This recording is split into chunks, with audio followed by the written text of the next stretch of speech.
Hello student, I am प्रीति सिंह। एक बार फिर से आप सभी का मोस्ट वेलकम हमारे अपने यूट्यूब चैनल प्रीति सिंह पर। पिछली क्लास में हम लोगों ने पढ़ा था DPSP directive principle of state policy, राज्य के नीति निर्देशक तत्व, आर्टिकल 36 से 51 तक भाग 4 में।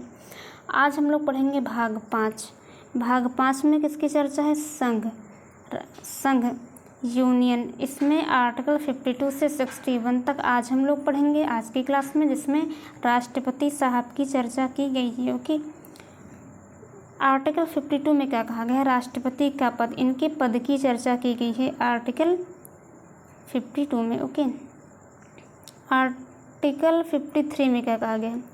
आर्टिकल 53 में कहा गया है कार्यपालिका का औपचारिक प्रधान राष्ट्रपति होगा और वास्तविक प्रधान प्रधानमंत्री होगा, क्योंकि राष्ट्रपति जो भी काम करते हैं वो मंत्रिमंडल के सलाह अनुसार करते हैं और मंत्रिमंडल का जो प्रमुख होता है वो प्रधानमंत्री होता है। इस प्रकार राष्ट्रपति की जितनी भी शक्तियाँ हैं उनका वास्तविक प्रयोग कौन करता है? प्रधानमंत्री करता है, पीएम ही करता है, क्योंकि पीएम के सलाह अनुसार ही जो भी काम करते हैं वो राष्ट्रपति साहब करते हैं।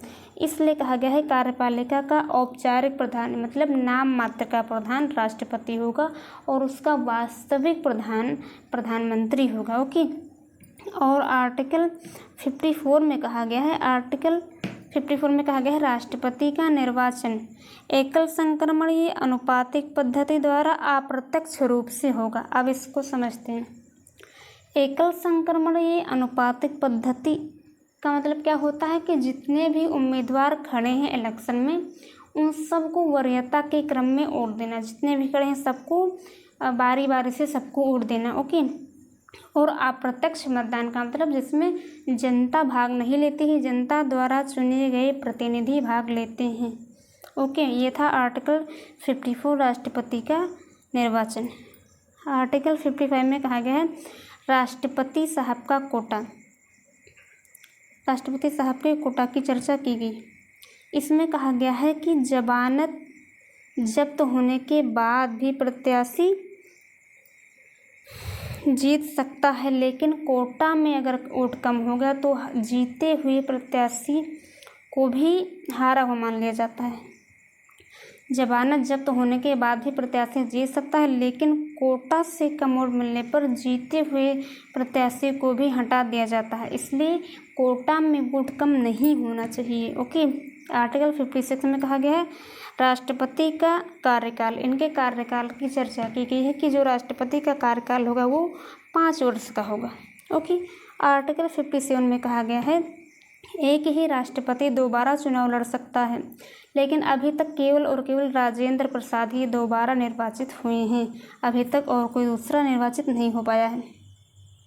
आर्टिकल 58 में, आर्टिकल 58 में किसकी चर्चा है? राष्ट्रपति की योग्यता, कि राष्ट्रपति की योग्यता क्या होनी चाहिए। तो इसमें योग्यता में कहा गया है कि वो भारत का नागरिक हो, कम से कम 35 साल एज पूरी कर चुका हो, लोकसभा के सदस्य की योग्यता उसमें होनी चाहिए और वो पागल दिवालिया नहीं होना चाहिए, लाभ के पद पर कार्यरत नहीं होना चाहिए। इसमें एक शब्द आया है दिवालिया। पागल का मतलब जानते होंगे, दिवालिया का मतलब कि जिसने अपनी औकात से ज़्यादा कर्ज ले लिया हो, उसके पास कुछ भी ना हो, वही होता है दिवालिया। ओके, तो ये थी राष्ट्रपति साहब की योग्यता आर्टिकल 58 में। नेक्स्ट है हम लोगों का आर्टिकल 59। आर्टिकल 59 में किसकी चर्चा की गई है?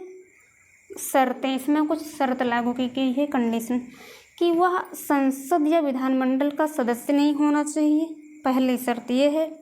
दूसरी, ये लाभ के पद पर कार्यरत ना हो, और तीसरा, पागल और दिवालिया ना हो।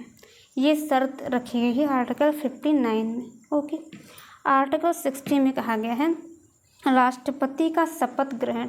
इन्हें शपथ कौन दिलाता है? राष्ट्रपति को शपथ सुप्रीम कोर्ट के मुख्य न्यायाधीश दिलाते हैं। ओके, आर्टिकल 60 में राष्ट्रपति का शपथ ग्रहण है और राष्ट्रपति को शपथ कौन दिलाता है? सुप्रीम कोर्ट के मुख्य न्यायाधीश। इसके बाद है आर्टिकल 61। आर्टिकल 61 में किसकी चर्चा की गई है? ध्यान दीजिए, इसमें महाभियोग की चर्चा की गई। महाभियोग का मतलब क्या होता है? महाभियोग का मतलब होता है राष्ट्रपति साहब को उनके पद से हटाना, महाभियोग कहलाता है। कि राष्ट्रपति को उनके पद से हटाना महाभियोग कहलाता है। और महाभियोग की जो प्रक्रिया है वो कहाँ से ली गई है? यूएसए की संविधान से लिया गया है। ओके, ध्यान रखिएगा। आर्टिकल 62 में क्या कहा गया?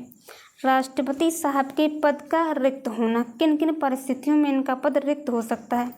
तो पहली स्थिति ये है कि इनका कार्यकाल समाप्त हो जाए तब ये रिक्त हो सकता है।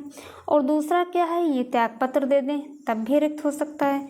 और महाभियोग लगा दिया जाए तब भी रिक्त हो सकता है। और यदि इनका निर्वाचन अवैध हो जाए तो भी रिक्त हो जाएगा। और लास्ट में क्या? इनकी मृत्यु हो जाए।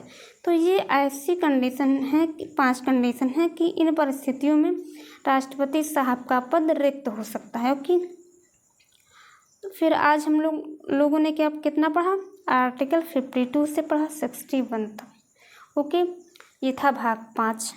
इसमें और भी आर्टिकल हैं 52 से लेकर 151 तक है। और आज हम लोगों ने पढ़ा 52 से 61 तक। राष्ट्रपति साहब की चर्चा यहाँ हम लोग पढ़ चुके हैं। इसके बाद हम लोग पढ़ेंगे उपराष्ट्रपति के बारे में। Okay, bye bye.